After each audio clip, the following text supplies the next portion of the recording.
0240202622 yang hari ini saya ingin memaparkan dan berdiskusi bersama kelima teman saya tentang konsep metodologi ilmu pemerintahan. Di sini saya sudah berada di ruang rapat MIP dengan teman-teman saya. Di sebelah kanan saya ada saya Bella Widya Marsyanda Usna dengan NIM 2402026034. Saya Anissa Ramadhani dengan NIM 2402026046. Dan saya Vivi Hidayah Ismamarjan dengan NIM 2402026016. Dan saya Desta Anissa dengan NIM 2402026008. Oke, jadi dalam pembahasan konsep metodologi ini kita bisa menggarisbawahi bahwa konsep metodologi ini kita bisa melihat dari beberapa pendekatan, kayak pendekatan kuantitatif, kualitatif, sama mixed method. Nah, terus ternyata ada landasan filosofi yang dapat mempengaruhi dalam metodologi ilmu pemerintahan, kayak ontologi, terus ada epistemologi, sama aksiologi. Kalau dari menurut pandangannya Nisa sendiri tentang konsep metodologi ilmu pemerintahan itu gimana sih? Jadi menurut saya metodologi ini bukan hanya sekadar kita melakukan penelitian, tapi juga metodologi ini sebagai fondasi kita untuk mencari data-data yang benar-benar valid. Nah, tanpa metodologi yang tepat ini, tentu nanti hasilnya akan kalau misalkan metodologinya datanya kurang valid, bisa jadi kurang akurat, terus juga jadi sulit dijadikan dasar. Terus juga saya berpendapat bahwa di sini tidak ada pendekatan yang benar-benar baik secara mutlak, dari kualitatif, kuantitatif maupun mixed method itu sendiri. Nah, yang terpenting adalah bagaimana cara kita menyesuaikan pendekatan dengan tujuan untuk kita melakukan pendekatan tersebut. Kalau dari pendapatnya Vivi sendiri tentang konsep dasar ini, orang-orang tuh bakal lebih fokusnya ke mana sih pendekatannya? Iya. Menurut saya sih tergantung orangnya lagi sih mau gimana, karena kan kalau misalkan kayak mau memilih apakah dia harus ambil kuali atau kuanti kan berdasarkan itu kan bahwa dari dirinya sendiri ya, dari kemampuan beliaunya juga mau gimana.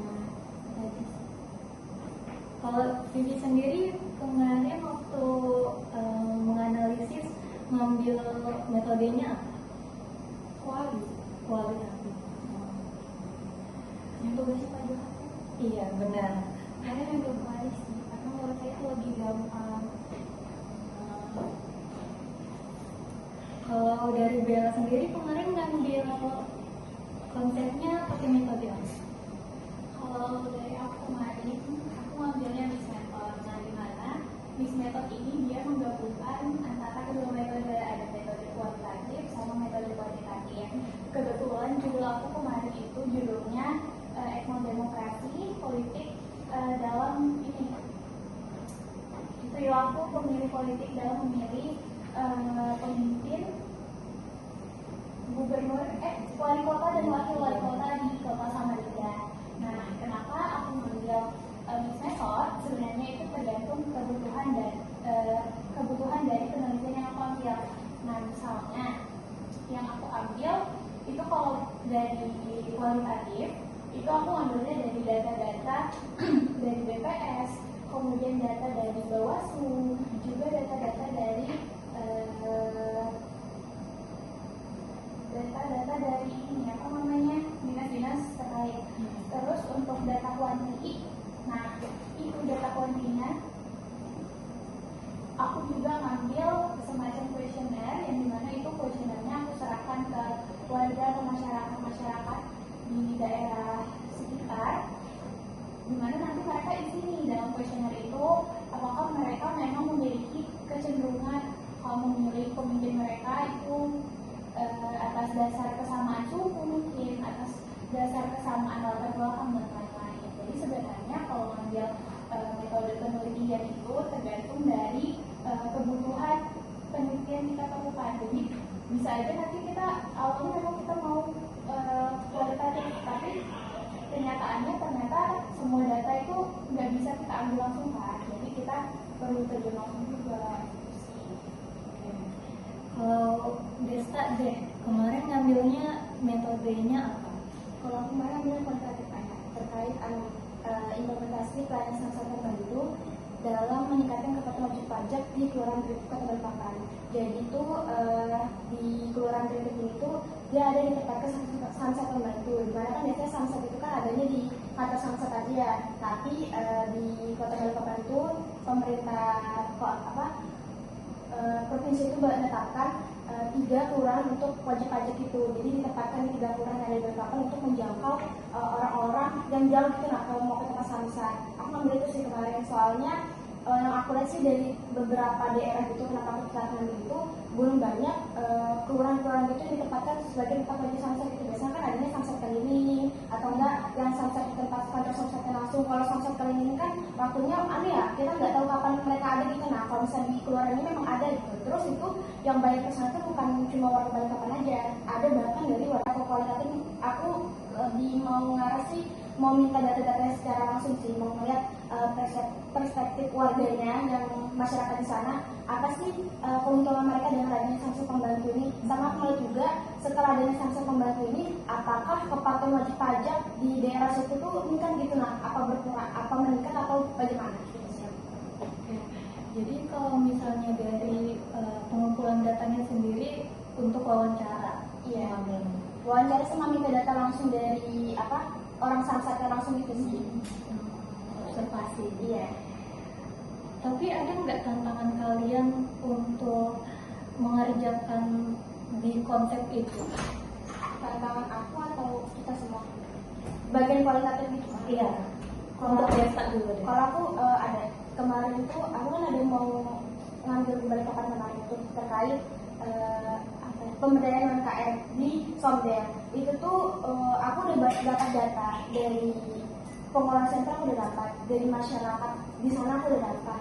Terus ada yang susah jika aku dapat datanya, misalnya kayak dari pengelola dari pengelola di sana gitu kan, dari pelaku UMKM di sana. Itu tuh aku udah datang ke sana, tapi tuh nggak semua itu mereka tuh, karena kan mungkin ada yang wawancara kita itu ada yang kayak sisi negatifnya mereka itu. Misalnya kita nanya bagaimana pendapatan mereka dan lain sebagainya, itu nggak semua mereka mau ngasih tahu ke kita. Dan semua mereka mau komplikasi kita di sana. Jadi itu yang di sini penelitian kita tuh yang seharusnya sudah bertahap maju-maju aja, tapi karena data yang kita dapatkan di lapangan itu kurang, jadi susah untuk majunya bisa. Itu yang menurut aku kendalanya di penelitian kualitatif. Kalau misalnya pas kita terjun langsung ke lapangan, yang apa yang sudah kita konsepkan, apa yang kita tanyakan di lapangan, ternyata nggak semudah itu gitu kan. Soalnya kan nggak mungkin kita cuma satu informan, harus banyak informan pertama mudah, informan kedua mudah, ketiganya kalau mudah buyar juga. Iya. Tapi kalau bisa sendiri kemarin dalam konsep Nisa di analisis Nisa itu ada nggak tantangan tersendiri? Nah, khususnya kalau kemarin kan aku ngambil ini kayak tentang birokrasi tanpa wajah dan mekanisme pelayanan publik dalam transformasi digital pemerintahan kota. Nah itu fokusnya pada digitalnya kan. Nah itu yang lebih susahnya kita juga cari respon di sosial media. Terus juga kalau misalkan saya setuju juga sih bahwa perkembangan teknologi ini juga merupakan peluang besar dari penelitian pemerintah yang kalau di tanah ini. Terus juga tentunya juga si peneliti ini harus tetap mengutamakan kita dalam penggunaan aplikasinya untuk menjaga privasi data, terus juga verifikasi terhadap informasi yang diperoleh sama informasi. Kalau Bella, apa tantangan dalam menghadapi pas waktu survei pengambilan datanya? Nah, kalau aku kemarin kan karena judulnya itu peran identitas etnis dalam preferensi politik pemilih pada pemilihan wali kota dan wakil wali kota pemilihan tahun 2024. Nah, ini kan pasti aku langsung terjun ke masyarakat. Nah, di sini masyarakatnya itu misalnya kayak ketua-ketua adat, terus tuh ketua kampung, kampung. Nah, tantangannya kemarin aku alami sih ini kemarin kan aku sudah wawancara ya sudah. Nah, dari wawancara ini sebelumnya itu aku ada observasi secara nggak langsung kayak aku tahu kalau narasumber yang mau aku wawancara ini sebenarnya milih pasangan yang mau dia pilih itu karena kesamaan latar belakang suku. Tapi ketika aku wawancarai dia secara langsung dengan bilang aku mau wawancara beliau terkait ini, pas diwawancara beliau malah bilang, oh enggak, saya nggak pilih dia karena ini, saya pilih dia karena visi-misinya bagus gitu. Kan jadinya nggak sesuai kan. Nah itu yang kemarin aku juga sempat tanyain sama Pak Johar. Nah kata beliau sebenarnya wawancara itu yang nggak cuma satu jenis saja, wawancara terstruktur yang kayak sudah ada pertanyaan bangunnya, tapi juga banyak jenis wawancara-wawancara lain kayak wawancara semi terstruktur sama wawancara tidak terstruktur. Jadi sebenarnya dari kita juga bisa menyesuaikan, kita bisa secara nggak langsung lah hanya kayak bawa basa-basi itu juga sebenarnya bisa wawancara. Iya sih. Kalau dari TV, tantangannya apa? Waktu ngerjain ini analisis yang dari tugas Pak Johar. Kemarin itu kan saya ngambil judulnya terkait partisipasi politik masyarakat dalam pemilihan wali kota di Kota Samarinda di tahun 2024. Tentunya pasti setiap judul yang kita ambil pasti ada tantangannya ya. Nah kalau misalkan aku tuh bagian datanya itu nyari data kan di web ya kan. Nah itu masih ada, cuman yang susahnya kan belum wawancara ya, belum sempat wawancara. Itu sih yang jadi kendalanya karena nggak sempat juga kemarin wawancara. Tinggal wawancara aja sih kemarin udah sempat. Berarti sebenarnya sulit di wawancaranya aja ya? Enggak sulit sebenarnya, tapi tergantung orangnya.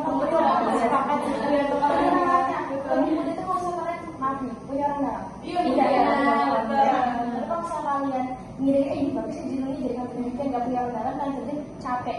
Aku jadi capek kan. Itu pernah ya? Aku kemarin bolak-balik 3 kali, 3 kali papan gitu. Di tempat itu dari rumah aku sekitar 1 jam ke sana. Ke sana pertama observasi duluan. Aku nggak bersurat itu, nggak diterima, nggak bersurat. Aku lihat aja tempat itu. Terus kesana lagi, Itu udah bersurat, tapi yang bisa aku jangkau cuma beberapa. Sisanya itu aku kira satu kawasan, aku kira bisa kita lakukan observasi semua, wawancara semua. Ternyata nggak bisa, cuma bisa di kantor pengelola. Mau ke operasinya nggak bisa deh, nggak ada suratnya, ini beda bidang. Aku terus namanya, nggak bisa di beda bidang. Bukan, aku kira kan satu kawasan dan satu kawasan sama, ternyata dari tempat tidak harus bersurat. Sampai juga kita tidak bersurat gitu ya? Iya. Jangan ngurus suratnya nggak secepat itu. Iya sih, betul. Berarti yang ke kepala adat tuh lebih susah juga kan? Iya. Izinnya ya? Mudah itu. Cari waktu. Sama sih yang terkait kendala itu mungkin kalau kalian milih judulnya masih baru. Iya. Itu susah. Kalau dari penelitian ayah sendiri, Iya. Ayah ambil apa? Oh, kalau kemarin itu saya sendiri ngambil, saya ganti. Awalnya saya tentang membahas kurikulum yang berkaitan dengan politik, tapi ternyata menurut saya kurang, jadi saya ubahlah ke mana ya? Pokoknya saya lebih ke masyarakatnya gitu, dan itu tuh masih lumayan baru sih. Jadi data yang saya dapatkan pun masih terlalu sedikit orang. Kemarin ada cari datanya secara online atau Secara online karena itu mepet juga kan. itu yang Gantinya baru. di Malang? Ngambil masih di Samarinda. Cuman masih baru. Jadi di luar belum pernah. Iya, belum terlalu. Jadi saya pun nyantumkan cuma 5 atau 6 sumber. Itu web atau jurnal? Web kebanyakan web. Jurnal kayaknya cuma 1 yang berkaitan sama itu sih.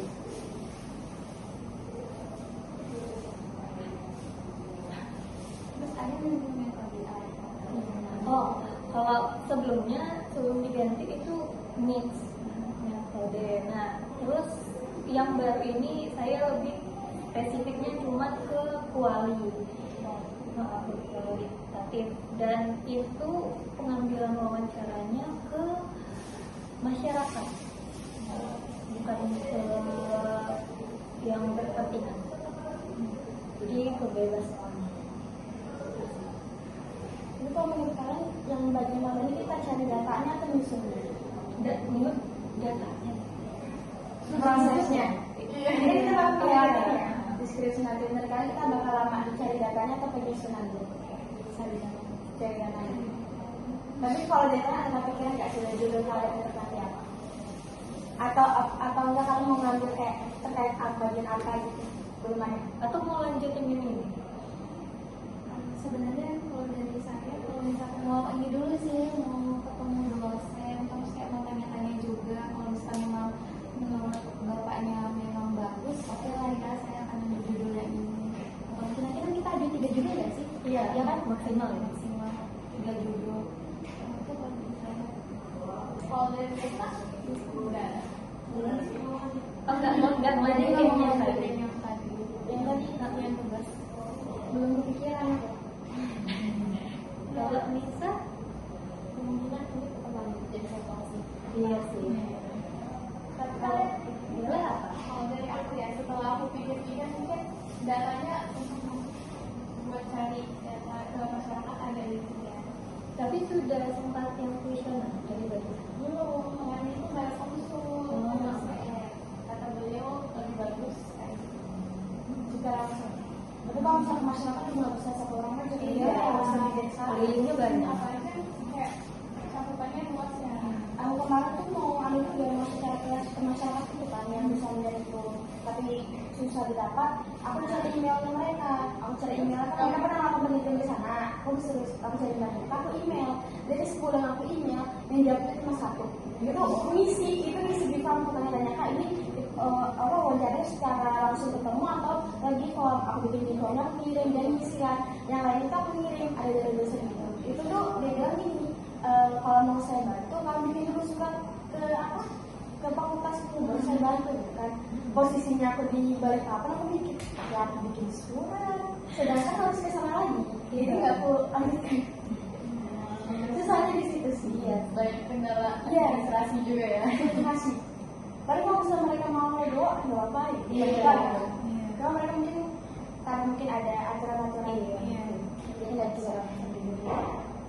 Nggak bisa juga kita kan langsung ceplos-ceplos aja. Jadi itu bukan sebenarnya bukan orang dalam itu ada. Iya. Kalau enaknya ada orang dalam ya. Tegung. Enaknya itu cepat. Terus. Tapi tergantung dari orang sih. Kalau misalnya ada juga nggak ada orang dalam, dan memang dari tempatnya enak, lancar juga. Berarti kembali lagi ke tiap individunya lagi, ya.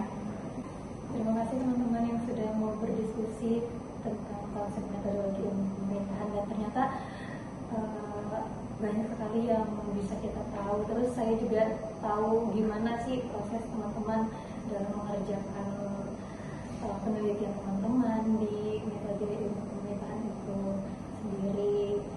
Terus saya jadi tahu juga tantangan-tantangan teman-teman, gimana sih apa solusi yang teman-teman cari juga saya tahu jadinya. Terima kasih banyak. Wassalamualaikum warahmatullahi wabarakatuh. Waalaikumsalam warahmatullahi wabarakatuh.